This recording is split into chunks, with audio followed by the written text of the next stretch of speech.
America armed and dangerous. There are now some 40 million handguns Firearm in this country. injuries represent an epidemic in the Epidemic United of States. gun violence. Join us in this campaign to reduce gun violence. The only thing that stops a bad guy with a gun, another mass shooting is in America. a good guy with shooting a gun. rampage. 316 people are shot every single day. Gun violence, a topic that's deeply divisive in America, a country where guns are embedded in everyday life. As of 2018, it was estimated that there are approximately 400 million civilian-owned guns in America. That means there are more guns than there are people or cars in the US.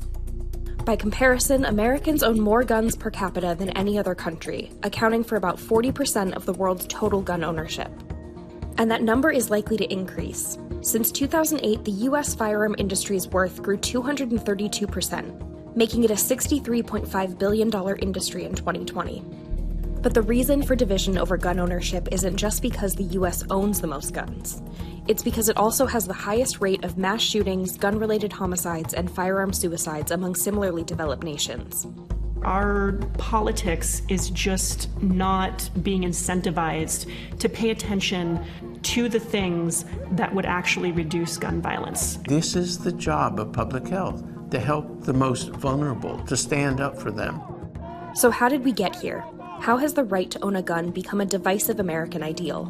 And of all the proposed solutions, what do experts say could effectively reduce gun violence in the US?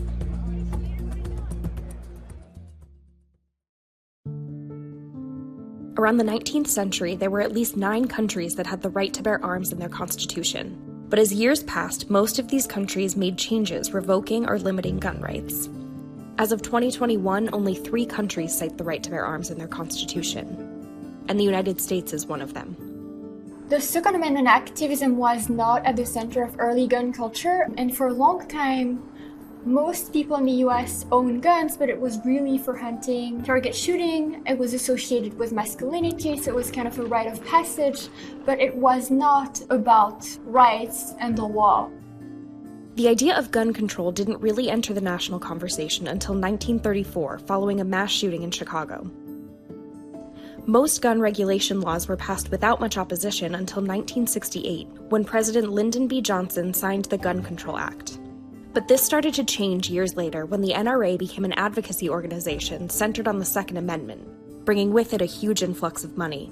It really changed after the Cincinnati Revolt in 1977 when there was a coup inside of the NRA. Second Amendment activists took the NRA over, and then in the 2000s it switched again to being a mostly Republican gun lobbying organization. Nowadays, the NRA spends between $2 to $5 million annually lobbying for gun rights. And during the 2020 elections alone, the association spent $29 million in political campaigns.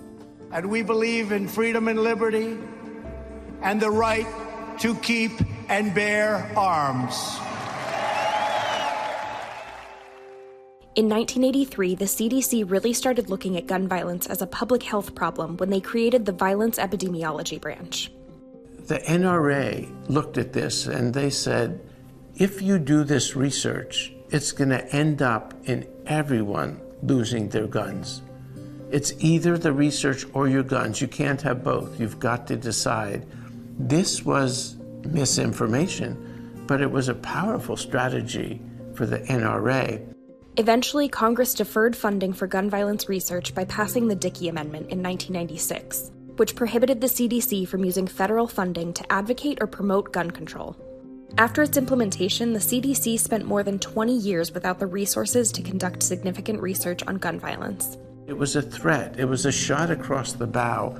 That had big impacts, particularly in the field of data collection. If you're getting your data collection done by, a private foundation or, some other source, you don't have what researchers have described to me as the full faith and credit of the US government behind it. That makes it easier if you have that full faith and credit to get agencies and get states on board and get that data collected. The need for research was finally recognized shortly after the mass school shooting in Parkland, Florida, that left 17 dead in 2018. A clarification was made to the Dickey Amendment, allowing the CDC to conduct research on the causes of gun violence.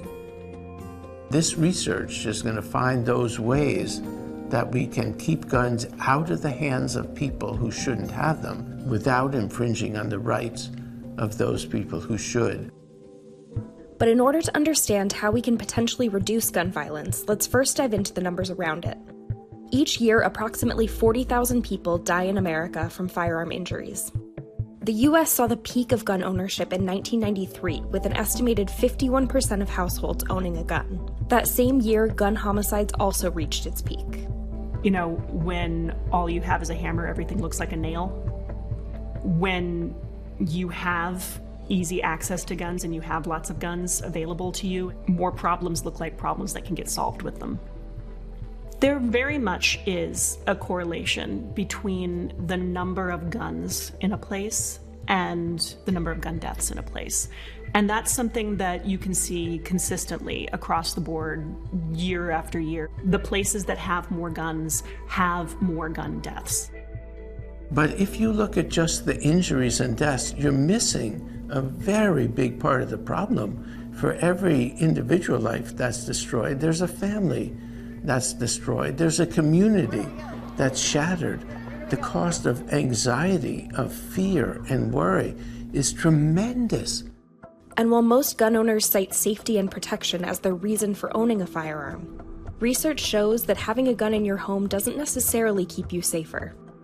What we found was that not only does having a gun in your home not make you safer, but it increases the risk that someone in your family will be killed by a gun, will be a victim of gun homicide, and it increases it hugely.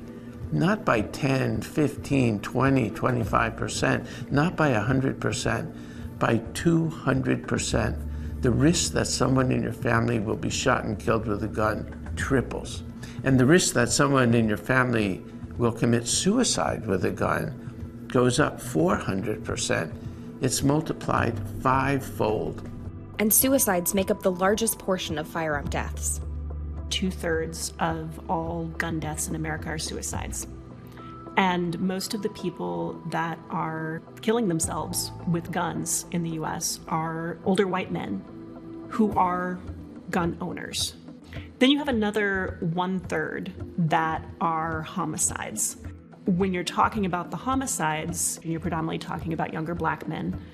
And when you talk about women being killed in homicides, you're predominantly talking about domestic violence. When we shift to mass shootings, they only account for a small percentage of gun deaths each year, but they've also become more common and more deadly in recent years. The politics of gun violence has, over the last couple decades, really centered around things like mass shootings, terrorism, accidental gun deaths in small children. But if you actually go and look at the data, again, what you find is that those are not making up the majority of gun violence deaths. They're not even making up a significant minority. ABC News combined forces with the Gun Violence Archive to document a week's worth of gun violence and found that in a single week in July 2021, there were more than 1,000 incidents of gun violence across 47 states. That's about 1 every 10 minutes. And in those incidents, more than 400 people were killed. Despite the gap in federal research, limited data shows that implementation of certain gun regulations and laws have been effective at a state level. For example, in Indiana, the red flag law has been associated with a 7.5% reduction in firearm suicides a decade after it was implemented. Even other methods, like permit laws or ceasefire programs, have had some success in individual cities. But the research is mixed. One study found that states can reduce homicide rates just by implementing 3 laws. Universal background checks are laws that prevent anyone with a criminal record from buying a weapon. May-issue laws give discretion to the police to actually refuse to issue a concealed carry permit. Violent misdemeanor laws basically prevent someone who has been convicted of an interpersonal violence misdemeanor from buying a gun. We found that a combination of all 3 laws reduced firearm homicide rates by 29%. In 2019, it means that 4,200 people would have been saved. But none of these methods on their own are perfect. And as some states loosen the reins on gun regulation, expanding the research on gun violence could be our most useful tool in reducing it.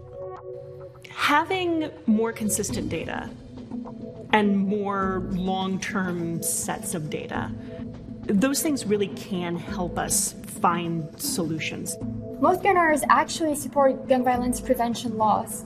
Over 90% of gun owners support universal background checks. They overwhelmingly support violence misdemeanor laws, red flag laws.